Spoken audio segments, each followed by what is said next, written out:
and welcome to ELOSOFUMARTAKES. This is our 93rd take live from Euless, Texas. I'm your host, Bear Duplessis, as always, and I'm so proud, so pleased, and so privileged to be with you tonight. Go Packers. Sorry, Cowboys fans. It was a rough day for everybody. Well, not for everybody, but it was a rough day for Cowboys fans. And, you know what? I can't speak too boldly, too quick, because the Packers do play tomorrow night. But I just want to thank everyone for joining tonight. This is going to be a really exciting show. I'm pleased to welcome back a guest and have his partner on the show tonight. Before I get to them, I do have to thank the people that make this show possible. And that, of course, is our sponsors. And tonight's show is sponsored by Drew Estate. A couple weeks ago, Drew Estate launched the national release of the Undercrown Shady XX to the Drew Diplomat retailers. This limited edition cigar was created in partnership with Shady Records president Paul Rosenberg to celebrate the 20th anniversary of their record company. First released to only 10 Detroit area retailers in 2014, the Undercrown Shady remains one of the most consumer-demanded limited editions in the Drew Estate portfolio. This powerhouse blend is similar to the Undercrown Corona Viva. It features a toothy Mexican San Andreas wrapper, spicy Connecticut stock cut Habano binder, and showcases the highest quality plantation fillers leaves from Nicaragua and Brazil. The Shady XX is in a 5x50 box press Bellicosa format and is aged and limited edition cult classic truly packs a punch while remaining smooth and elegant the entire smoke. Shady XX is packaged in a majestic gold embossed 10-count, neatly designed by Drew Estate's global creative director, Joey Reichenbach. Paul Rosenberg, Eminem's longtime manager and Shady Records president, adds, getting this cigar out to stores feels like a lot like releasing a great album that we've created and subsequently marketed in some ways. For instance, the most satisfying and exciting part of the process is getting this public's reaction to the production once it drops. And in this case, I think they will be really pleased. This cigar is just a great luxury smoke, perfect for reflection on the highlights of our last 20 years. So check out your local Drew Diplomat retailer and get your hands on an Undercrown Shady XX.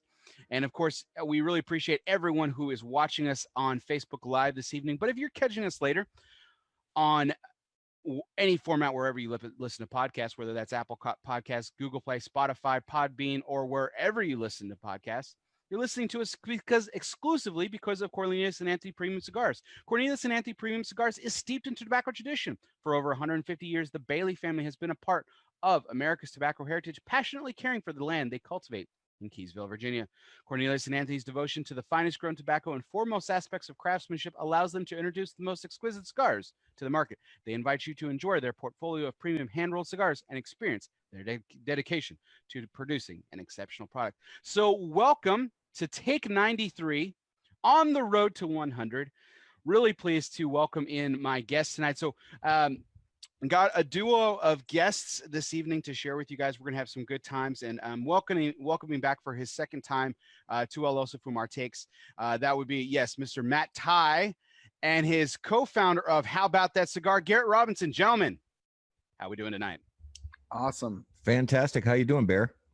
Well, I'm not a UT Longhorns fan, nor am I a Dallas Cowboy fan, so I'm doing splendid. Yes. I'm doing quite well. I'm doing quite well. I did I got through the grieving period a few weeks ago when the Red Sox decided to just, shit the bed and just not decide. They were like, World Series last year, we're good. We don't need to be in the postseason. We're fine. We don't need that stress in our lives. Yeah, I'm not over it after tying the record in professional sports for most consecutive playoff losses with our Minnesota Twins. So I'm still, Garrett and I are still reeling from getting embarrassed by the Yankees. Yep, licking our wounds. So you want to hear a hot take about the Minnesota Twins?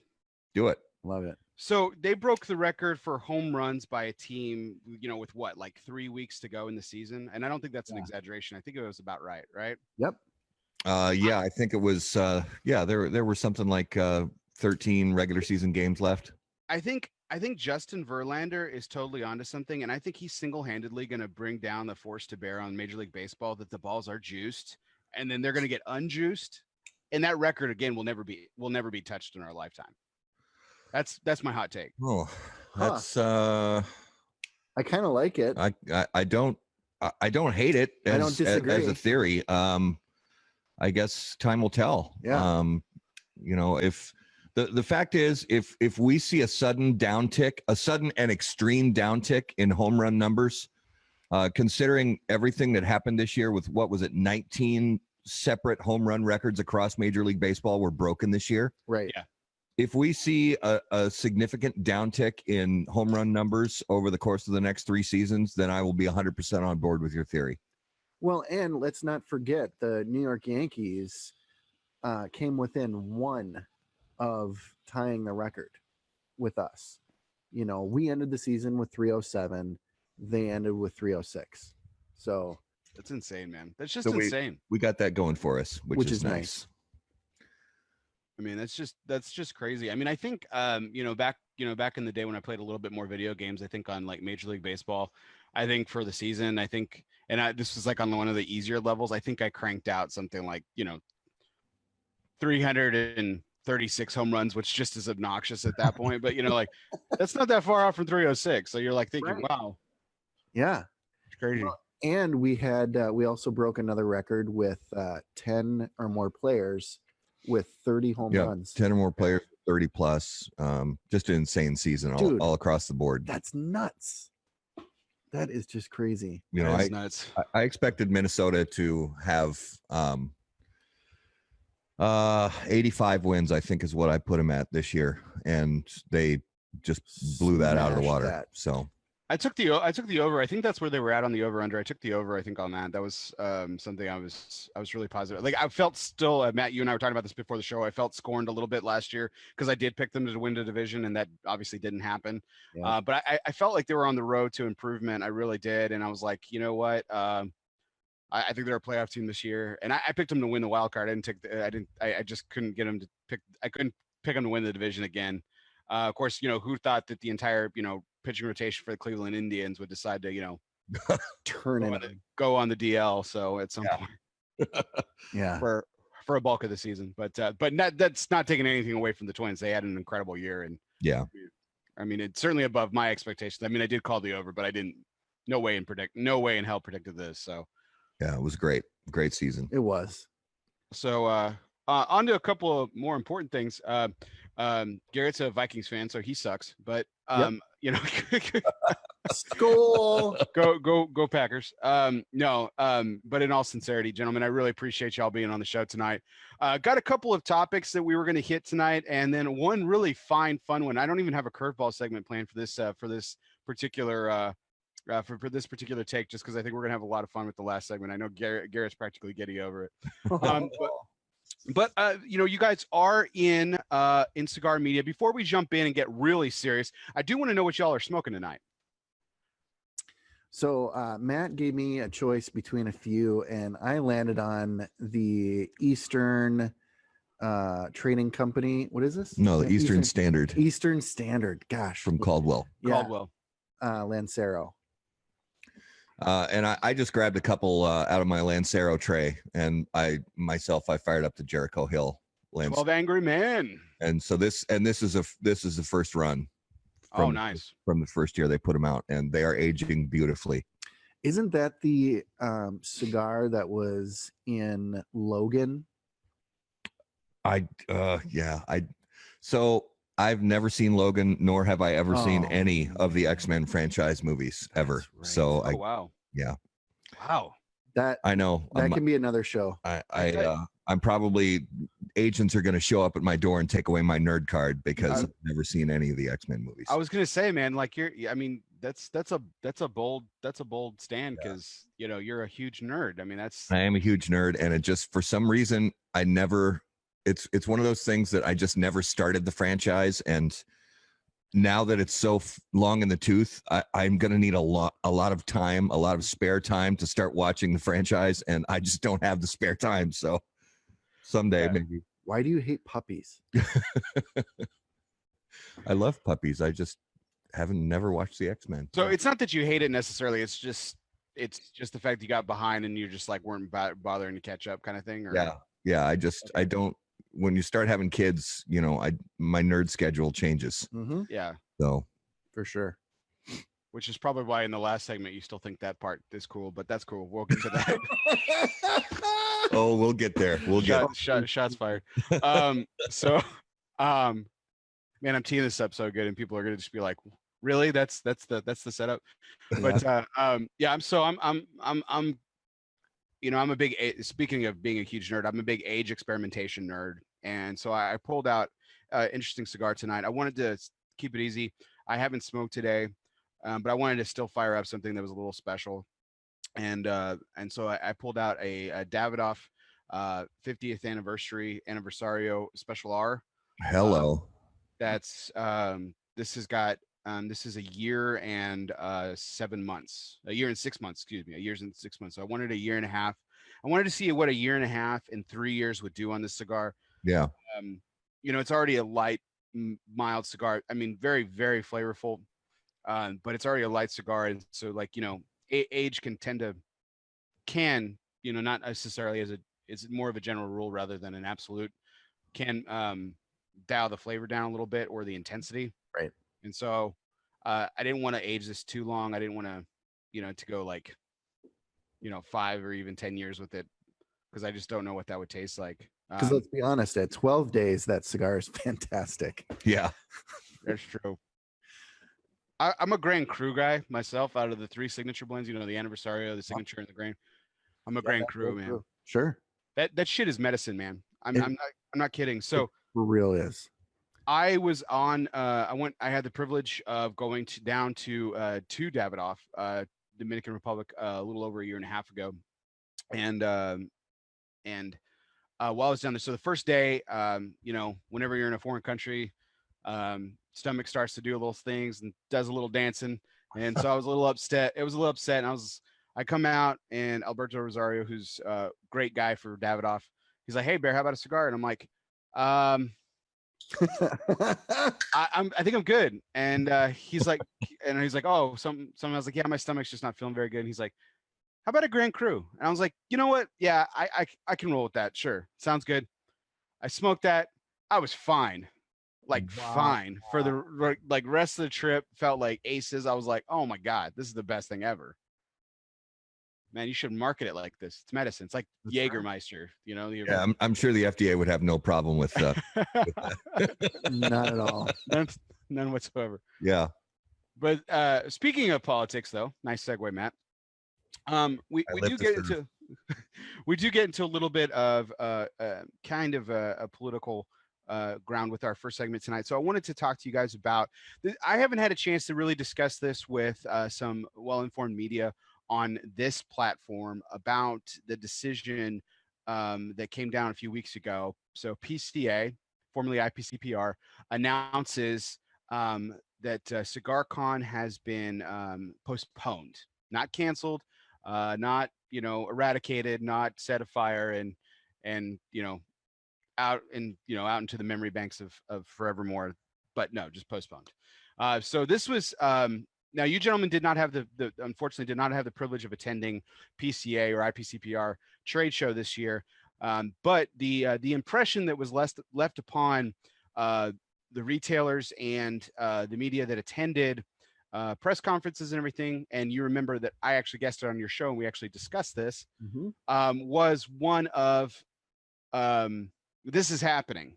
And in fact, the trade magazine that PCA published even has the headline that the consumers are coming. So this was pretty much a done deal.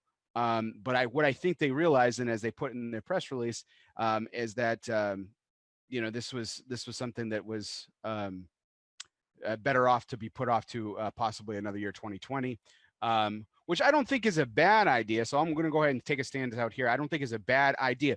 And first and foremost, I really wanted people to understand, because we talked about this on your show as well, is I didn't want CigarCon to fail. Anything that's good for the industry, I want to succeed. First and foremost.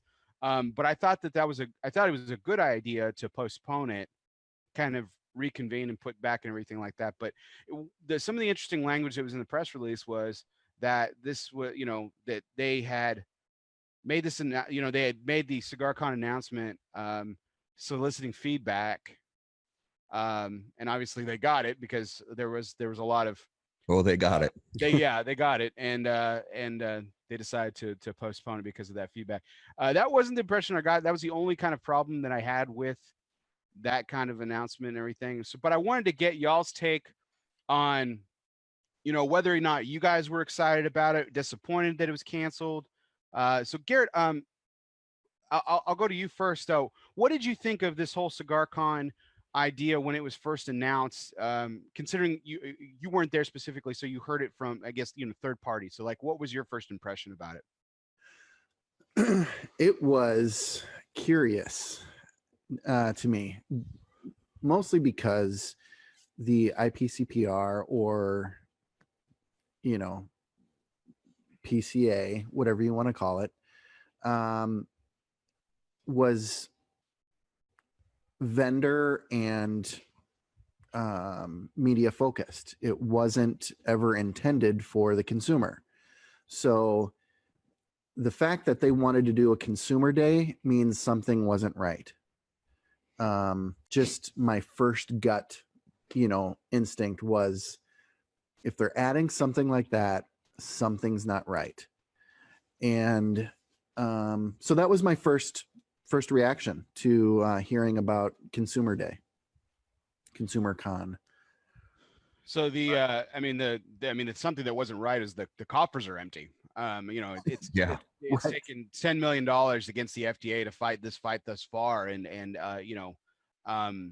that's no short change. And there's been a lot of fantastic people and fantastic companies, some people that we would call even friends that have been involved with it, that have contributed quite a deal of money and time to the effort against the FDA. So that's in no short order. So the way I saw it was that this is a money grab that has such a negative connotation to it. I hate using it, but that's a good thing. Again, anything that kind of drives the industry forward, I'm all for. Matt, what did you think about the idea, or what did you think about some of the feedback that was kind of rolling in? Because I know it was mixed. You and we had this discussion on your show. The three of us did. Yeah. After hearing from me and from other people, and forming your own opinion, what was your biggest concern, or what was your biggest takeaway from all the feedback you were hearing? Yeah, well, it was, like you said, there was a lot of mixed feedback, and everybody from people who were just right from jump, they were excited about it, they were happy it was happening, and I get that 100%. I understand why there are some people who would be completely on board with it and ready to go and think it's a great idea. And I have no problem whatsoever with a massive consumer event for that is run by the Premium Cigar Association, that is managed by and put on by the Premium Cigar Association. But the other feedback was completely warranted. The negative feedback, which is, it's a industry trade show. This is not a consumer event. This is not like CES or some of these and honestly, in the gun world, I don't know if SHOT Show is a consumer event. I think SHOT Show is just more, it's more of an industry trade show as far as I know. But trying to and essentially that it was done in such a haphazard way, where they tried to shoehorn in at the last minute. And you say, well, it's a year away. It's more than a year away. How is that shoehorning in? A year for a show of this size, for an organization of this size, is a year is not even close to enough time to plan an event like this. Especially when you're basically reinventing the event you already have, completely reinventing it. You can't just take a consumer day and put it in the front of, at the back of, or in the middle of an event of this scale. It can't be done to any effective kind of means. And so then, the negative feedback, the positive feedback, it's all good. I completely, identify with pieces of all of it. But my stance was that it was rushed. It was not properly thought out.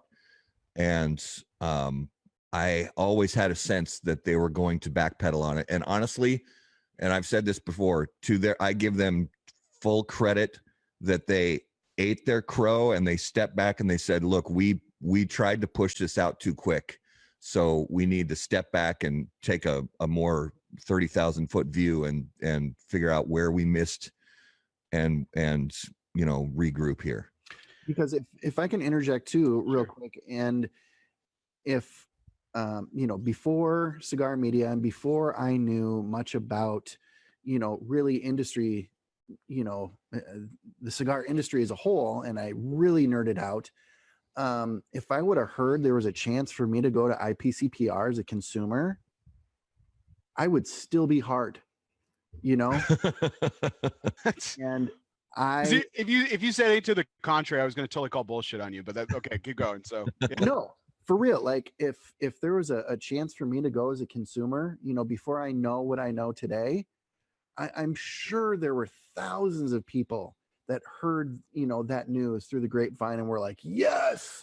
Yeah. And to kind of to that point, and this is, there's no secret to the fact that consumers at some level, and let's call them, like, I equate it to social media. You've got Facebook groups like Coop has his group on there, and there's a lot of other cigar groups or pages, and you can become what's called a top fan, where they put a little diamond next to your name. Yep. So consumers in sort of at the same level have been going to IPCPR, or before that RTDA, for decades, because they're basically top level consumers at their local brick and mortars, and their brick and mortar says, we want to show you our appreciation, and we'll get you a badge to go to the show. You have to pay your own way, but we'll get you a badge, and you can help us out carrying stuff, but we'll get you on the show floor. It's been happening forever.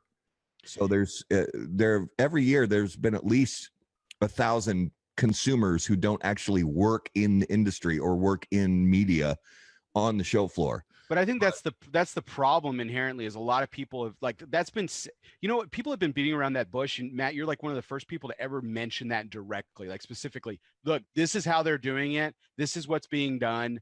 And like, this is how it's getting accomplished. Like you are the first person that I've actually talked to that doesn't beat around the bush with it. Has just been said, like, people have said, oh, there's consumers on the floor right now.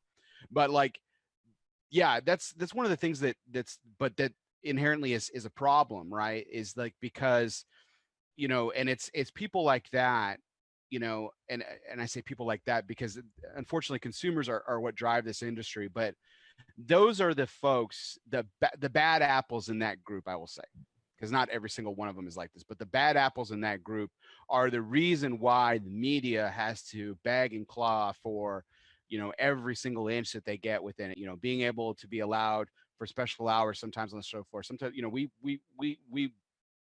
get it on an hour before the opening day. Yeah. That was a big victory for us. And I mean, we're grateful for it. I'm not discounting that at all. I'm saying that's a huge accomplishment. We appreciate it from Yep. PCA, but it's the bad apples in the group that kind of give it the stale name. Like, Trip Waldrop of Cigar Federation was talking about how he was on the show floor, and he was setting up for an interview, and he really wasn't in anybody's way. Drew Estate put him in a section of a booth to do an interview. They moved him there. Drew Estate put him there, and so he's setting up, and a retailer who's there to do business, no discount, just makes this offhanded comment like, God, I hate these cigar bloggers, man. All they're doing is, just like, and so, it's Coop kind of jokes around with, like, oh, I'm just here for the samples. That's kind of been his line since the show and everything like that. It's the few bad apples that kind of give the bad name and stuff. So, I applaud PCA for wanting to engage the consumer. I got really excited when they were talking about education and engagement, and I was like, dude, this is fantastic. I don't agree with the way that you're going about it, and I have a lot of questions, but heck yeah, man, let's do this. I'm with it. I'm really with it. So, that being said, like I said, I think that the biggest thing that I had kind of the biggest thing I had a problem with was this. They had this bold stance. I applauded them, and I thought this was so great on Scott Pierce's part. It was not well received. It was, there wasn't a standing ovation at the announcement. The press conference afterwards was, the selected group of gentlemen that stood in front of the media, Director Pierce, Rocky Patel, and oh God, I forgot his name. Shoot, I'm so embarrassed. A retailer. Oh God, Scott oh geez, I'm so sorry, Scott. I apologize. That's terrible, but it was really nice. All three of them just had a very solidarity, standing firm. Scott Regina, excuse me. Scott Regina was up there. And just standing firm in front of the media, answering these questions, taking every bit of, dripping criticism that was in these questions. And you know what? Scott Pierce could have easily, after that, took his licks and he could have vanished. He could have hid in a corner at the trade show for the rest of the week. I ran into him in the middle of the show floor talking to Director Loop of CRA, and taking questions and inviting me into the conversation. And he stood firm on this. And that was the part that I was proud about. And I was really excited. So for when they backed off of doing this, after thinking about it, obviously I think it is the best decision, but I was disappointed with the way they decided to go about it. The fact that they put out this firm stance, they brought all this energy. We're doing this. It just seemed like it was a go, and they pulled off. I mean, glad they pulled out now. You would hate to get even closer. You'd hate even to get into 2020 and them to pull the plug on it then. I think that's what Charlie of Half Wheel had predicted. It was February was kind of his over under that it was going to be plugged. Yeah, the plug was going to be pulled, but that's the only part of it that I think. But overall, I think if they really take this time to get, as they said in their press release, get even more feedback and really put together some good logistical work, which I have faith that they can do it because they pull off a trade show every year. Yeah. And so I know that the logistics isn't a problem for them. So I think if they really take the time, I think they can do something that's maybe not in the form of CigarCon, but I think that they can achieve the goals that they want to do and pull in some money, some funding, so we can fight this FDA bullshit. Yep. So. Well, and like Steve Saka said when he was a guest on our show, that they vastly underestimated the difference between a consumer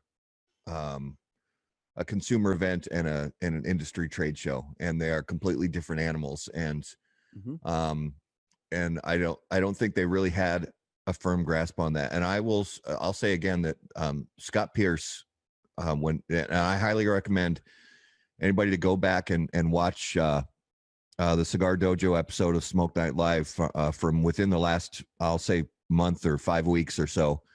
Scott Pierce was on their show, and he was completely open and honest. And Eric did not back down asking him the tough questions. And to Scott's credit, he was an absolute open book, and he took his lumps where necessary. And he said, we weren't. We didn't really realize what we were getting ourselves into, and owned it. He owned it. Yeah. Exactly. That's the best way to put it. He owned it. And coming back and realizing, okay, we need to get some team members in here that really understand and know the ins and outs of what a consumer event should look like.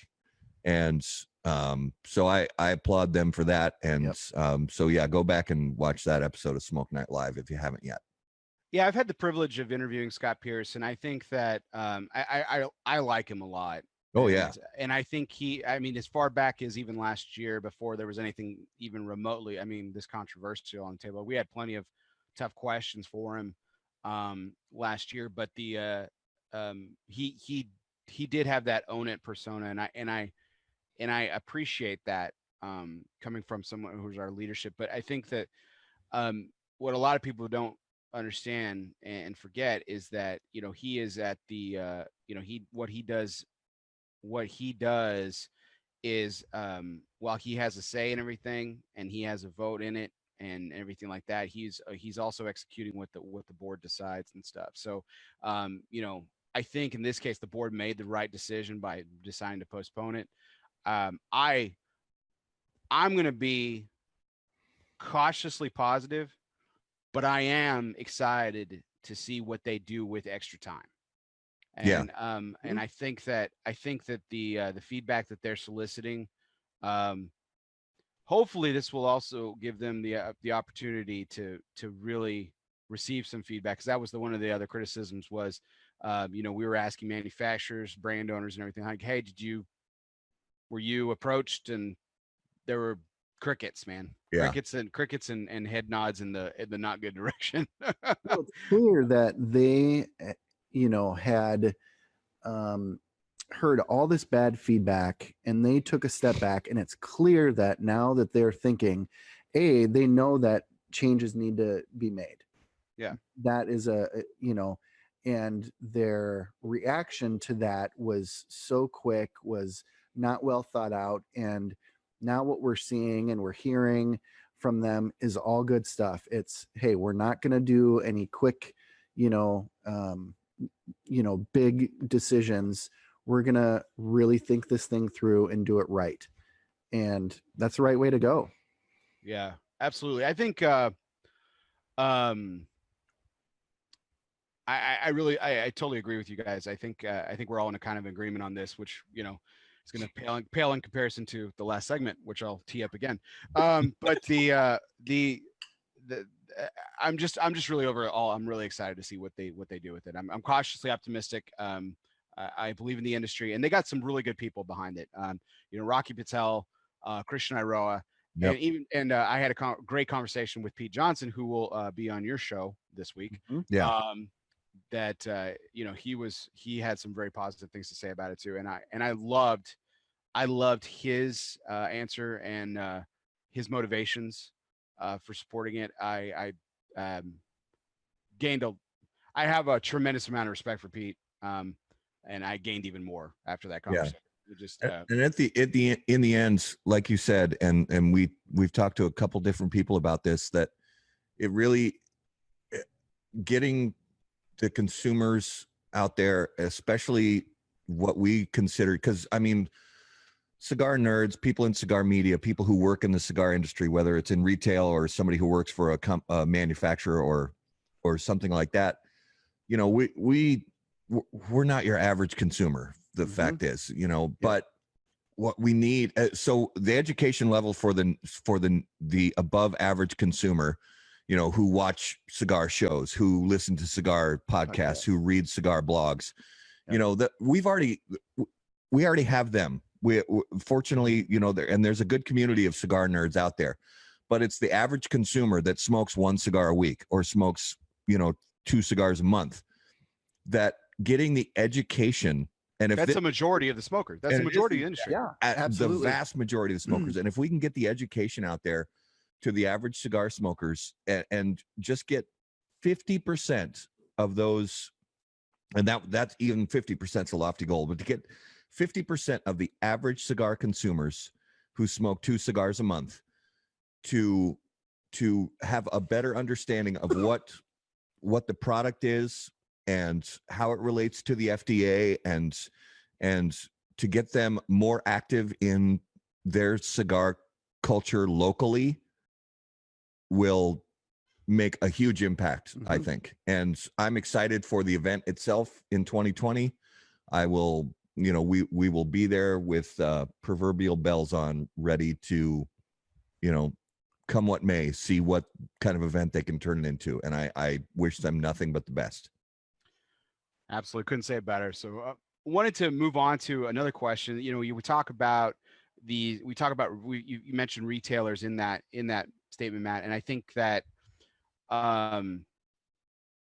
know, retailers, you know, is something that the three of us are always really excited about. I have a privilege of working for a fantastic retailer. But you guys have a great feature on How About That Cigar that I think is really awesome. It's a really cool addition, I think, to cigar media as a whole, and that's Cigar Destinations. So, you know, you guys have already featured a couple and everything, but I wanted to get to talk to you guys about personally, not necessarily maybe you know, talk about the latest project that you guys worked with How About That Cigar on in this particular area. But I also wanted to get y'all's take on what some of your favorite personal destinations have been. So tell us a little bit more about the segment, Matt, and what the latest one is about, and if you can maybe tease a little bit what you're working on, what you guys are working on coming up. Yeah, it's really you know, the cigar destination or the cigar shop feature isn't really new. We're not breaking any ground. You know, Cigar Aficionado's been doing it since, you know, since they launched, is showcasing a retailer. But usually what you see is in any blogs or magazines that write about different cigar shops is 9 times out of 10 they're going to focus their attention on the really big the really big shops. You know, like you look at Corona Cigar Company, you look at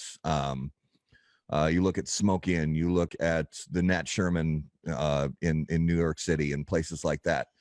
And there are so many great cigar shops around the country that, you know, are smaller market shops, but they still have a really vibrant and active cigar culture, and you know, guys who really care about cigars. It's not just Skip Martin talks a lot about some of these shops that are sort of they're sort of fossilizing before your eyes, where you go to a certain cigar shop and, you know, it's just a bunch of crusty old farts sitting in their chairs watching golf and just kind of, I'm sorry, but waiting to die.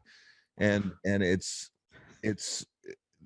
that is not doing any good for the cigar culture. You know, and seeing a shop where you go into and they, you know, they engage you right away and they talk to you about what you like to smoke, and then that conversation shifts into, you know, sitting around and meeting different people from different walks of life and talking about different things and watching the game or whatever it is. And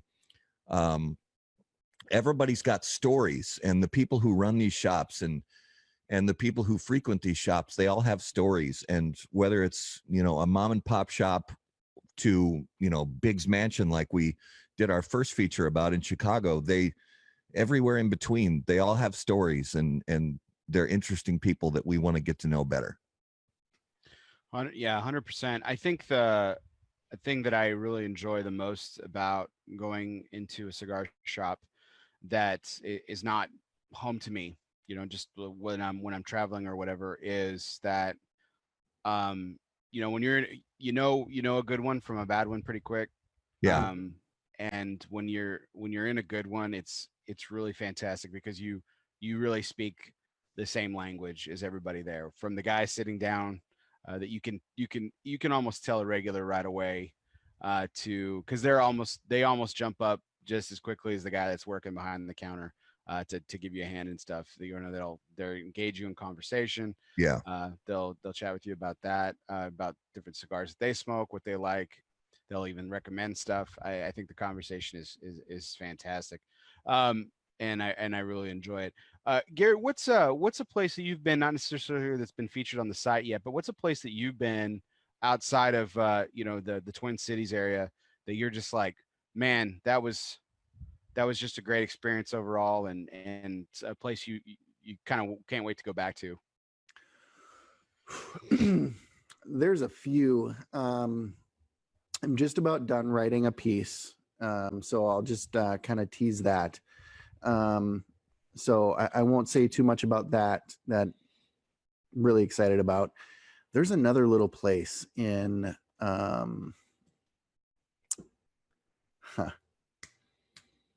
it is right outside of, where's Lake Pepin? It's in La Crosse, Wisconsin. There's a little shop in La Crosse, Wisconsin called the Briar Patch. And the guy carries nothing but, you know, boutique cigars. He's all about, you know, the boutique brands. I don't know how busy they are or anything, but everyone there was fantastic. I spent a week down in that area for work at one time and was there 3 or 4 times, and every time it was fantastic. So I can't wait to get back to La Crosse, Wisconsin, and visit the Briar Patch. Well, Garrett, I think it's okay if you go ahead and tease the shop you're doing the story about. So I'm doing a story about Fat Ash in Ashland, Kentucky, which is in the area of Kentucky, Ohio, and West Virginia, where they all come together in Huntington area. And Matt and I were super honored to go down there and be a part of CAO's release of the new session. The session, yeah. Ricky Rodriguez, and it was just a fantastic event. But on top of that, the shop itself and the regulars in that community were fantastic, and they were people from all walks of life, which is what you love to see in this industry, you know, from your truck drivers on up. I'm not saying truck drivers are at the bottom. I mean truck drivers and on over. How about we do that? And truck drivers, janitors, doctors, lawyers, everybody. And they're literally at this event. This year, it was a massively crowded event, and it was great, so huge. But we actually did.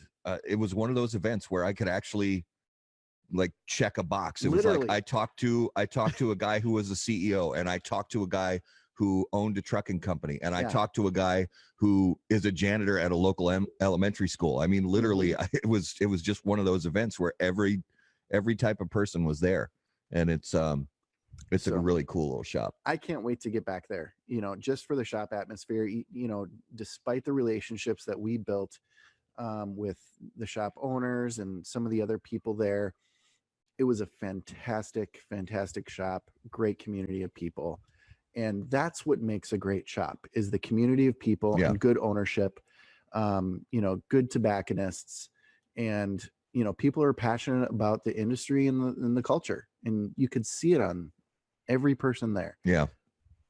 You know, Matt, you mentioned Corona Cigar Company and Smoke Inn, and I got to tell you, I went to a couple of Jeff's shops when I was down in Florida this past spring. I went to Corona Cigar Company, Sand Lake, and his Davidoff of Geneva store in Tampa. And shout out to Tommy, assistant GM at the Davidoff store in Tampa. Man, I was with him on the Davidoff trip. Upstanding gentleman, was quite the host. I just walked in. I didn't even tell him I was coming, and you know, he, you know, pulled up a chair for me and made me feel like a long rust relative and a king all at the same time, man. It just really fantastic hospitality. But that was, even though when I didn't know anyone at the Sand Lake location, I still got a very similar treatment. I mean, you know, Jeff is really built out just an amazing organization of retail businesses down there in Florida. And I got to say, if you haven't been to his shop, any of them, that is the word is an experience. That is an experience. Being in those stores. I mean, everything from the just amazing selection of cigars. I mean, if you name it, they've got it. They've got store exclusives from numerous companies. They have aged and vintage cigars, and they have pre-embargo Cubans for that's your thing. I mean, they've got everything. And then to top it all off, they've got an amazing spirits selection. You know, single barrel exclusives to their store. I mean, it is just insane. It is truly an experience. And I absolutely just had a ball being in both those places. I thought it was just incredible. I think it's something you definitely have to scope out if you're in Florida. But Matt, so same question to you though. What's a place that you know, again, may or may not have been featured on the site, but you just man, really got you, and you can't wait to go back? Well, so I'm gonna, even though I'd like to, go outside of our scope here, I'm going to go local, just because, Minnesota is tough from a cigar perspective, just because of the weather patterns we have here. It's 35 degrees here right now, and it's just one of those things you have to deal with being up in Minnesota. And there are some really tremendous cigar shops around the Twin Cities area, and even if you're willing to push your boundaries a little bit and willing to go outside of sort of the things that pop up on Yelp or a Google search, you can really find some gems. And that's why being involved in the cigar community locally is so important. And I urge everybody, I don't care where you live, get involved in the local cigar community. You can do that through Facebook and things like that, but just use that as a tool to go and meet people and find out about, these great little shops. And there's a place north of here called Ramsey Smoke Shop, and it's in a little town called Ramsey, and it's run by this Iranian family, and it's in one of those all-encompassing tobacco shops. They have loose cigarette tobacco, they sell cigarettes and other vape products and things like that. But their walk-in humidor has maybe the best diverse selection of boutique cigar brands in the state of Minnesota.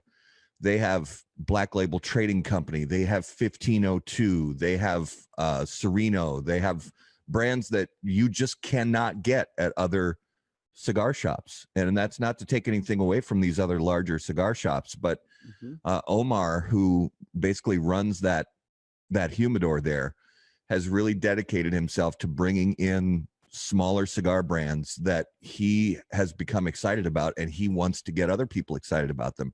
And it's been a great thing for their business, because it has brought people in knowing, look, if I want this brand that I'm hearing all this buzz about on Facebook, this is the shop I need to go to. And at the same time, they create an atmosphere that's exciting and fun, and it's a place you want to hang out at. Yep. So it's a good spot.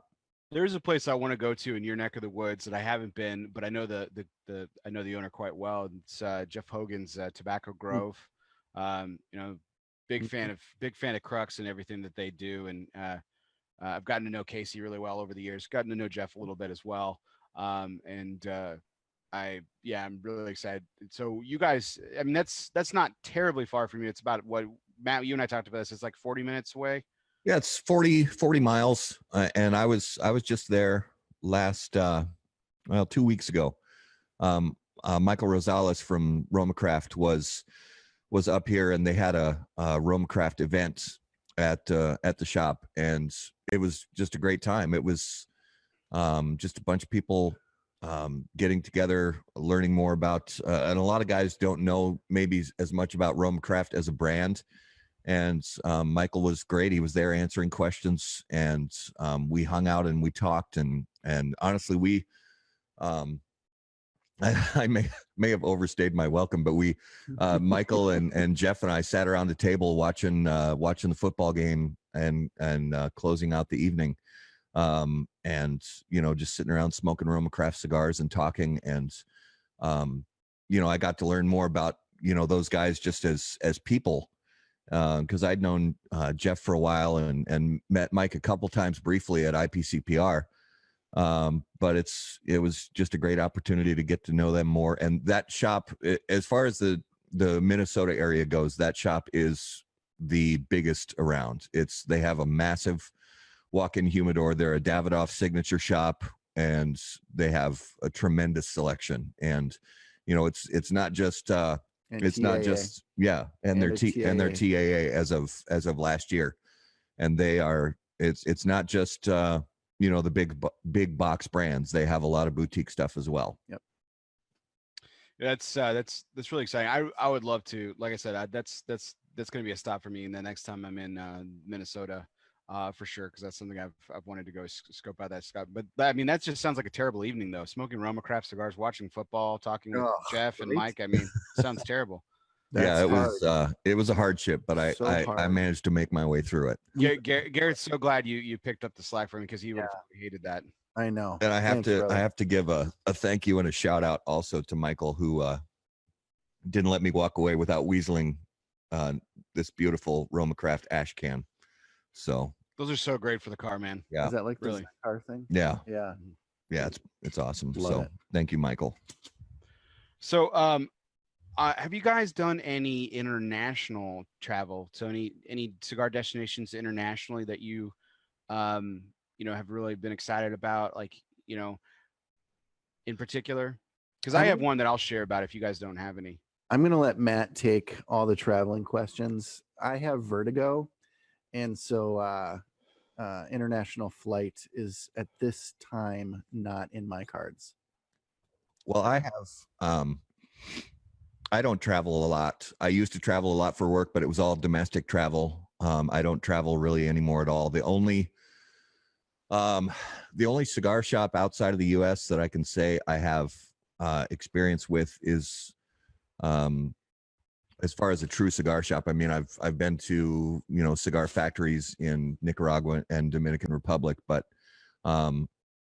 I will say if you vacation in Dominican Republic, which is a little dicey right now, but if you go to the big tourist area, which is called Punta Cana, there's a place there that back when I was with Blind Man's Puff, I wrote an article about, and it's called Mundo Authentico, and it encompasses a lot of different things into one. It's sort of a touristy kind of souvenir-y kind of place, but they also have the Don Lucas Cigar Factory, which is a nice little cigar factory that you can do a tour of.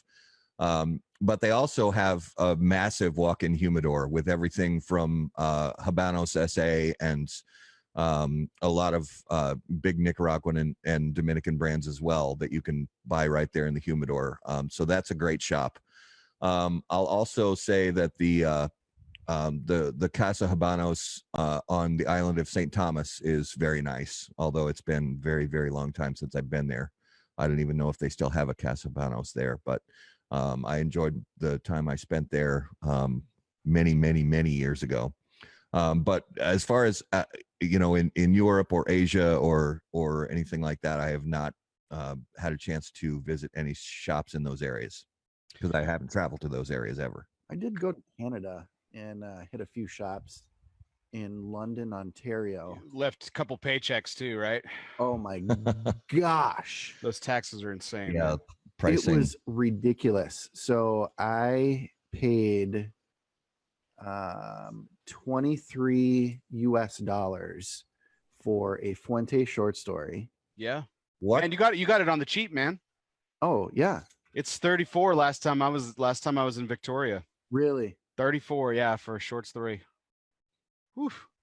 That's insane. Yeah. Yeah. That's rough.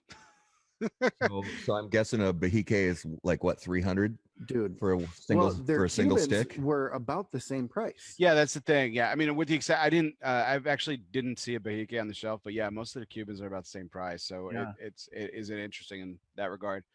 The Casa del Habano in Nuremberg, Germany. It's right off the square, the main square there, where they host the world's largest basically Christmas fair each year, which I actually happened to go to. It was really cool during Christmas time a couple years ago in Germany. And then the Casa del Habano is right off the square there. It's really cool. Three levels. One is completely the entire floor is Cuban. And it has a lounge. The second floor is other blend, other like your Dominicans, Nicaraguan, Honduran lounge area, and then the third floor is also a lounge area. Just really, really awesome place. Couple hole in the walls, man, in Heidelberg cigar shops. I can't remember their names, but just really cool people.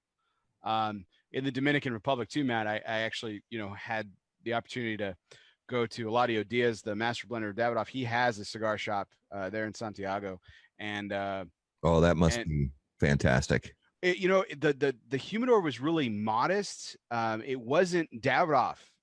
Surprisingly, this was kind of a fun project for him. He had product of people that in the business that he likes and has relationships with, and so it's brands that that we all recognized, but it wasn't Davidoff heavy. So it was interesting, like, you know, and they had a couple of Habanos, but not terribly too many, but like, you know, it was interesting, some of the selection that they had. And but we were given a cigar to smoke at that during that time. It was um a cigar that probably will not make it to the U.S. market, because it was his latest master selection for his 65th birthday, where he had experimented with a Cameroon wrapper, and that thing was friggin' exquisite, man. So yeah, nice.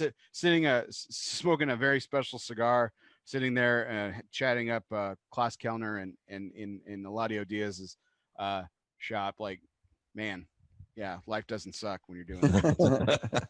So Well, we on the website now on howaboutthatcigar.com, we have a feature piece in Cigar Destinations about Big's Mansion in Chicago, which we went there to interview Risty from JSK Cigars, but we also did a feature piece about the shop and about the, you know, the smoking area that they have there, which is, if you're ever in Chicago, you owe it to yourself to go to Big's Mansion. It's a members place, but they have a non-members lounge in the main level, and they also have a day pass that you can get full access to the whole place. And phenomenal selection, a little pricey just because of the area that they're in, but it's understandable, you know, from a market perspective, that they would have, you know, a little higher prices. And then we have a piece that Andrew Tolsman, who's a guy I've known for years, and he travels a lot for work. And he basically volunteered. He said, I'd be happy to go around, you know, in my travels and write some pieces for you. He wrote a piece about Federal Cigar in New Hampshire, which I want to go there. Yeah, it's this storied place in this old, you know, in this old building, and really sounds like a great place to visit. And he is there. He's actually going to be working on a new piece. I won't give away which shop it is, but there's also East Coast. There's a place in Boston that he's going to be visiting very soon and doing a piece on. And then Garrett's working on the piece about Fat Ash in Kentucky. that is that's going to be a piece I'm really excited for. Federal Cigar is a place that I definitely want to get to. A Twin Smoke Shop also up that way in those neck of the woods for sure. Yeah. Just so we'd be here all night if we listed all the different places we want to go and everything. Some fantastic retailers. I work for, in my humble opinion, one of the best, if not the best retailer in the state of Texas. I'll say the best. Yeah, I'll go ahead. Mike Peacock and Michael's Tobacco of Euless and Michael's Tobacco of Keller. Just we have an incredible staff, an incredible team. I'm privileged to be a part of it. Great selection of 2 stores, and host some of the best events. Have some of the best relationships with people. It's you know, I'm blessed in so many ways, and that's certainly part of it. So, great. Next time you guys are down in Texas, you need to definitely check out Michael's. And then I look forward to my next trip up to Minnesota. You guys can take me around. So absolutely, yeah, consider it done. So so without further ado, I think we need to move on to our the event of the evening that I know that you guys are just chomping at the bit to get to. So this all kind of started. This was all kind of a culmination of something that happened last year about this time, the holiday season. If you can believe the holiday season's already upon us. Kind of get started. So, you know, I get these notifications on, you know, on Facebook, just like everybody else. And, you know, someone shared or saw like, you know, something about Christmas vacations, whatever anniversary, you know, since it's release or whatever. And so I shared it and I was like, you know, I knew I was going to kick a hornet's nest. I just didn't quite understand the thunder that I was going to call down when I was like, I know I'm going to start some crap here, but this movie is trash. And holy shit. Like, man, it was like I stabbed everyone's firstborn son with like, you know, a rusty spoon. And I mean, the world came after me. I mean, non-cigar people, but it was heavily cigar influenced, because I mean, that's who I associate with too. But like the cigar industry was just nuts over this. Like, just, oh my God, Barry, you were the world's worst human being. Like, how could you say such a thing? I mean, oh my God. you know, I was just like, I was floored by, I mean, the hundreds of comments, hundreds of shares. I mean, it was on like everyone's Facebook feed for like 3 weeks. It was insane. Just nuts. And so it's kind of trickled on throughout the year. You know, people will post comments and like try to bait me with like Chevy Chase comments and stuff. And just like, so I'm of the clearly unpopular opinion, although I'm right, that Chevy Chase is just not funny and he's not cool and I don't like him at all. And to boot in real life, I mean, he apparently is a dick. So just supports my theory that, you know, basically every movie he's been in is either crap or is good in spite of his presence. So that's kind of where I'm kicking it off. So I want to hear why I'm wrong about this from two people who I know are clearly fans of him.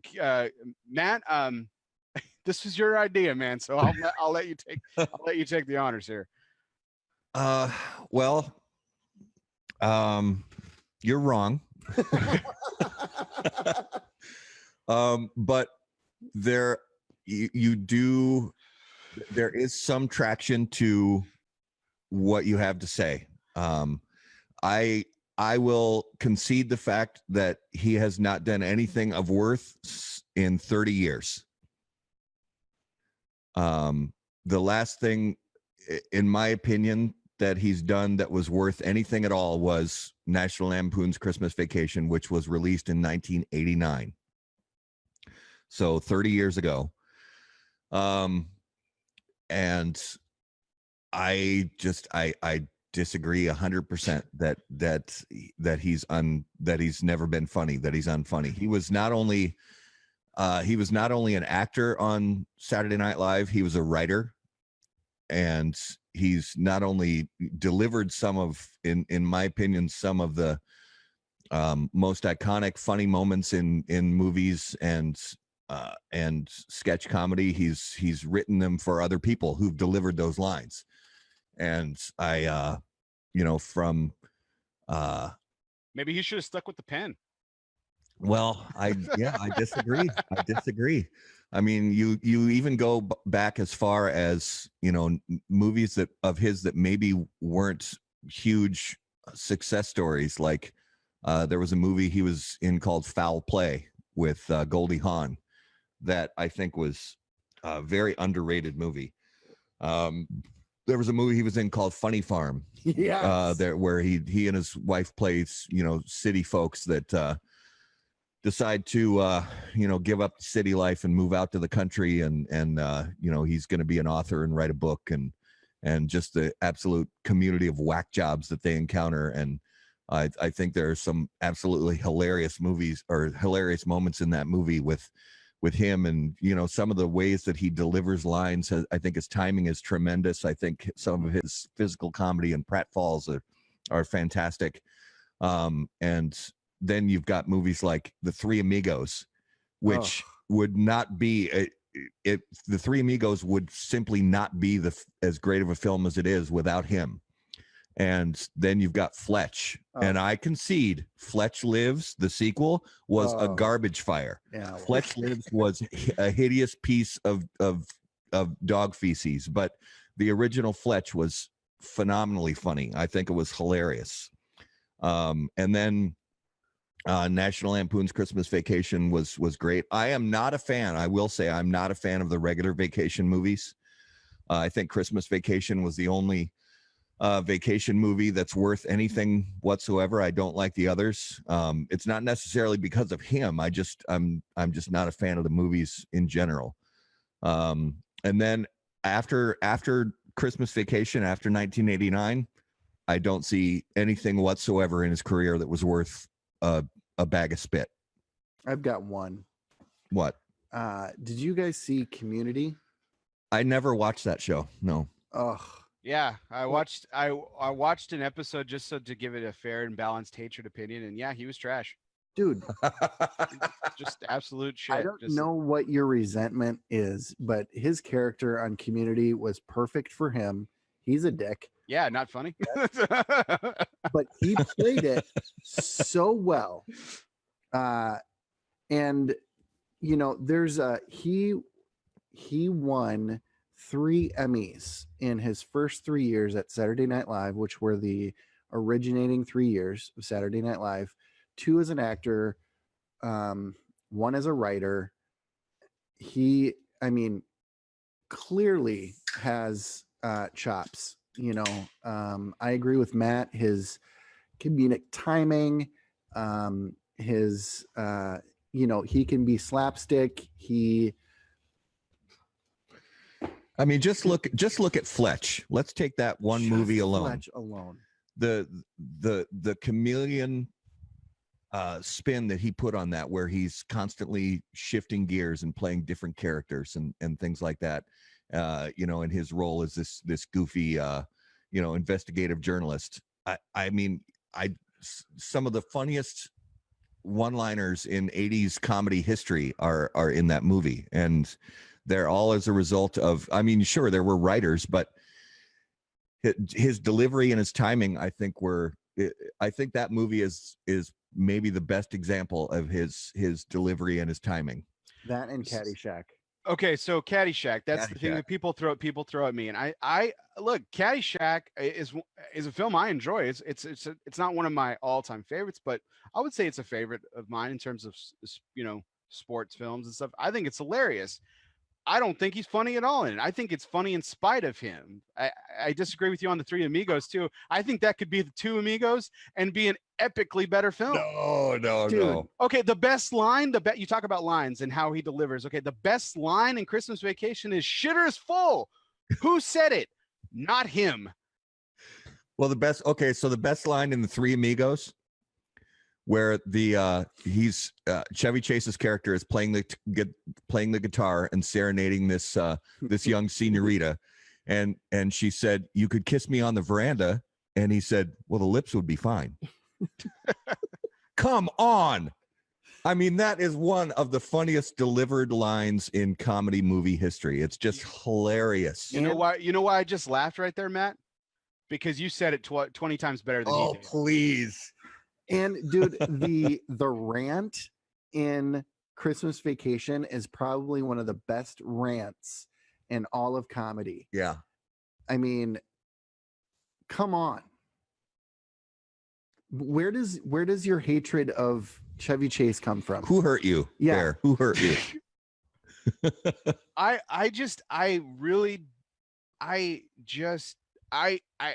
clearly am apparently just made of different stuff, or my brain is wired differently, because I mean the opinions that you guys are throwing out are stuff that I've been hearing for over a year now with this, and like I just don't think he's funny when he delivers. I just like it's like he's trying to be goofy, but it's not even goofy for the sake of being funny. Like people put him and Bill Murray in the same camp. I completely disagree. Bill Murray is vastly superior to him and makes me laugh in a ton of different ways. I think he is a much better actor. I think he's more versatile. What about Martin Short? Do you think Martin Short is funnier than? Absolutely. Martin Short and Steve Martin are, I mean, I think Steve Martin is an icon in comedic history and in film. I think his timing and his ability to change it up and do things, and the way that he does comedy, those two gentlemen specifically, I think their most underrated comedic performance, honestly, in the way that they deliver lines and the way that they're, you know, just subtle body things and everything, underrated films is Father of the Bride. Mm-hmm. I think that is a hilarious film. Great film that doesn't get enough credit by people. Yeah, people just think it's a chick flick, and there's some brilliant comedy. No, it's a dad flick. I mean, honestly, when I always thought it was a funny movie, but then when I had kids, it's like I'm watching that movie. I'm like, I'm not crying, you're crying. Yeah. Shut up. You know, it's so yeah, and I think Steve Martin's great. And Martin Short's brilliant in that film. Yeah. Brilliant. So like, I mean, it's not like that comedy of that age, of that era doesn't speak to me. It does. He just doesn't make me laugh. And I think it's it's over the top without being over the top funny. Like, I mean, Chris Farley, Will Ferrell can be over the top in performances and it works. It's funny. But like, I think Chevy Chase is a severely worse version of Will Ferrell. I think Will Ferrell at his best is when he has an incredible partner. I think John C. Reilly brings out the best in him. Even that Sherlock Holmes knockoff the movie that they did was absolute crap. I didn't think it was that great. Nope. But I thought that the moments in it that were good were brought out because of that partnership. Step Brothers is epically hilarious. Talladega Nights is awesome. Talladega Nights is fantastic. And the best moments are when they're on screen together. I think Will Ferrell is just a much better version of Chevy Chase, someone who does better with other talent around him. But despite all that talent around Chevy Chase, he still isn't funny. I think comparing Will Ferrell and Chevy Chase is like comparing Ribeye and Britney Spears and Chevy Chase. I don't think they belong in the same conversation. I think, but they're both comedian. They're both comedic actors, though. I think, but their style and their bodies of work are different. No, absolutely. I wouldn't compare their comedic styles similarly. My comparison to them is I think that they do best when they are, not that I would put the word best in Chevy Chase in a sentence, but I will in this case for the sake of argument. But where they are successful, let's put it that way, where they are successful the most is when they have incredible partners next to them. I agree that with one exception, I will say that, because if you look at Caddyshack, The Three Amigos, the vacation movies, specifically Christmas Vacation, Chevy Chase did not and could not carry those movies on his own. They were ensemble movies. But I fully declare, without a shadow of a doubt, that he was Fletch. He carried that movie on his own effectively. And I think it's one of the funniest movies of the 80s. Mm-hmm. I mean, there's no doubt that obviously it's incredibly popular. I obviously wasn't a fan of it necessarily, but I think I think you made a point for me though, Matt. You said that a lot of these films where he's been successful and everything have been ensemble driven. Isn't it just the fact that the ensemble just brings him up to a level? No, and he's just not good. No, his style, like, look at The Three Amigos, for example. You know, Chevy Chase, Martin Short, and Steve Martin they're different, and they played off of each other so well in that movie. And the way that they riffed off of each other, it was, my gosh. I just don't think it could have been, I don't think you could have cast anybody else in either any role in that role that he played in that movie, and I think it would have been a far worse movie. Now, Caddyshack, I think we can all agree that although it was a bit part, Bill Murray made Caddyshack. Yes, absolutely. You know, he makes that movie. That movie is nothing without Bill Murray's almost entirely improv bit part. Matt, this isn't a knock on you at all. It really isn't, man. You and I've had some conversations, and you've made me laugh from my belly, man. You could have stood in for Chevy Chase on Three Amigos, and that would have been a vastly superior film. I completely disagree. I think, and the way that he sort of plays in Christmas Vacation, the way that he sort of plays the bumbling straight man to Cousin Eddie, I think was it wouldn't have been, Cousin Eddie wouldn't have been as over the top funny as he is without that juxtaposed sort of bumbling, straight man behind him. Man, I mean, you got to know that you're in the minority, though. Oh, I'm not unlike Chevy Chase. I'm not delusional. So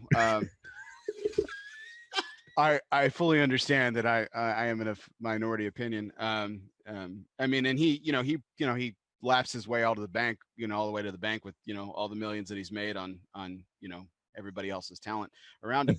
So, I mean, it's absolutely fine and of no consequence to Chevy Chase or his fans, apparently, because apparently there are a lot of them.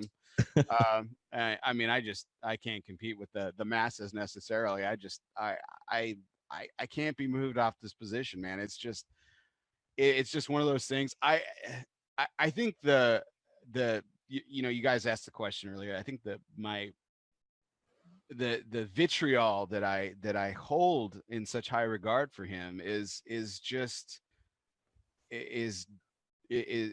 that because I think that he has made a career. First of all, he's made a career on stuff that he hasn't, like you said, to your point, Matt, he hasn't done anything in 30 years. Yeah. We're the shit. I mean, Garrett was kind enough to mention the Emmys that he won with Community, but I mean, honestly, that was trash from the beginning. I mean, it was doomed to fail because he was in it. But ruthless, just ruthless. And that's all you got.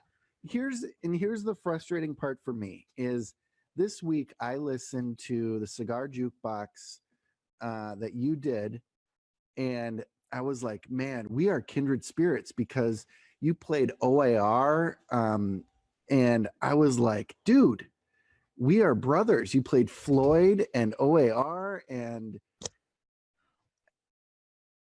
you're breaking my heart, Bear. You're breaking my heart. I have incredible taste, Garrett. I just you really do. I really do. And I have you brought up Chevy Chase. Well, even the most perfect diamonds have, a few occlusions in the stone. So, my mother always, my mother was fond of saying something about me. She always called me her diamond in the rough. So there you go. There you go. I think that,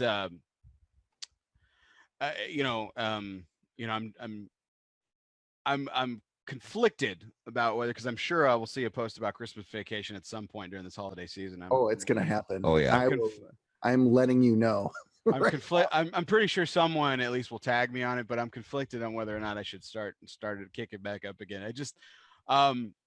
I think the funniest thing about it isn't the fact that I have such a strong opinion of it. And one day maybe we'll have a discussion about my hatred for Pete Carroll because it's pretty equal, I'm not a fan of Pete Carroll. I would support your. I am no fan of Pete Carroll. I have this list of hatred guys. It goes like this. It's like Satan, is up here. Yep. Just a little bit below is Pete Carroll, and you have Chevy Chase and Chicago Bears, the New York Yankees. They're all kind of all 1A, one subset B. Just Jerry Jones, man. I'm a Texan, man. You kind of just have to laugh at him, man. He's just bigger than life. I mean, over there on yonder is the field of the fucks that he gives, and it's barren. It is barren. It's barren. It's a wasteland. And it's basically like a Cuban tobacco field. There's nothing of substance out there. Oh shit, that's hilarious. Oh. Have Chevy Chase come on and deliver that line, Matt. See who's funnier, me or him.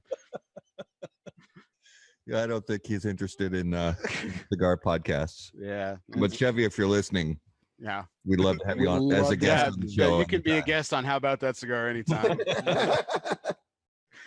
If you want to spot on ELOSOFUMARTAKES, you can keep on walking, man. I don't care how many views I get on that shit. Although that would be a funny debate. Yes, Mr. Chase, I will gladly show you respect. I will call you Mr. Chase for this entire podcast because I think you're worthless. So, well, it would be a short show. It would be him saying, "I am funny," and you saying, "No, you're not." All right. Good night, everybody. Good night. Good night. Yeah. Don't forget to tip your waitresses. So, Matt, Garrett, it's been an awesome evening. I really appreciate all your time to this evening. You guys are both family men, and I'm as am I. And Sunday evenings are one of the few times to spend with family. Um, and so I greatly appreciate the time that you guys made for me this evening. This is we are on Central Time, so it's not quite as late as from some of my guests who do come on in Eastern Time, but it's still late nonetheless. And to take away from time from your family, I greatly appreciate it. So thank you, and thank you for suffering through my hatred for clearly one of your icons that you hold in such high regard. But this is the beautiful thing, gentlemen, about these cigars. Right? This is it right here. Yep. Democrats and Republicans, conservative and liberal, men and women, class, there is no class. This is the great equalizer. For people who think Chevy Chase is funny and all their delusional nature, and me who sits over here thinking the correct opinion that he is not, doesn't matter, because we've got cigars. We've got cigars. That's right. Absolutely. So, for everyone out there listening, I really appreciate all your likes, shares, and comments. We've had some funny chatter in the chat tonight. Quentin, thanks for not totally bashing me too much. He was kind of sitting here watching, and he was kind of shocked by the whole Chevy Chase thing too. I think he was the last one in on this discussion, so I think he was the one person in the cigar industry that probably didn't know that I did not have a liking for this man at all. But for everyone out there, make sure you guys check out How About That Cigar, some fantastic reviews, some great cigar destination articles, including one that's coming up from Garret on Fat Ash. Really, really excited to read that, Garret. And check out their podcast as well. They've got some fantastic guests. And just like myself, been really fortunate to talk to some of the best people in this industry, and it's always great to hear their take on some of these fine folks that we get to speak with, and get some really cool random knowledge in their awesome segments such as Dias de las Muertas and notable smokables. So gentlemen, let's close the evening with a cigar. I don't want to ruin your show coming on Tuesday, but one cigar that you've had in the last month that you just were really excited about. Oh, in the last month. Oh, well, I will say one that surprised me. It was very good, and not to knock the company at all, because it's a company I've enjoyed for years, but I was very blown away by the cigar because of its price point. The Alec Bradley Project 40. I had the Robusto size at Sodi's, and sadly went back there recently, and they were sold out. But very good little inexpensive cigar. I think the Robusto is like a $5.50 price point or something like that. Really, I was blown away by how good it was for its price point. So check out the Alec Bradley Project 40. And for me, another one that really blew me away was the Partagas Ducatus. Their re-release, was fantastic. I know I had the release before, and it wasn't anything special that I remember, but this release is fantastic. To step on our show that I was a privileged to be a guest on yours, I was the first guest that How About That Cigar ever had. So that was right, man. That was right. Speaking of notable, that was your low point. You've only gone up from there, so that was good. But we chatted about this cigar in particular. We kind of joked around, and you're like, "Hey, what did you think about it?" I said, "I don't know, but the bands are pretty." The La Promesa from my father. So Garret, have you? I know you're a big My Father guy. Have you had a chance to smoke it yet? I have. Yeah. Okay. I thought the Lancero was lights outstanding. out. Yeah, was outstanding. Lights out. Yeah. Yeah, I smoked the Corona size. I didn't smoke the Lancero. The Lancero is stupid. Far superior to their release from last year, though, in my opinion. Yes. Yeah. I missed. That was something I missed. I thought Matt, you were a fan of the Granaforte, because I was not, and I thought that was a miss. for them. But it was a miss. But La Promesa, very good. Me goose. especially for the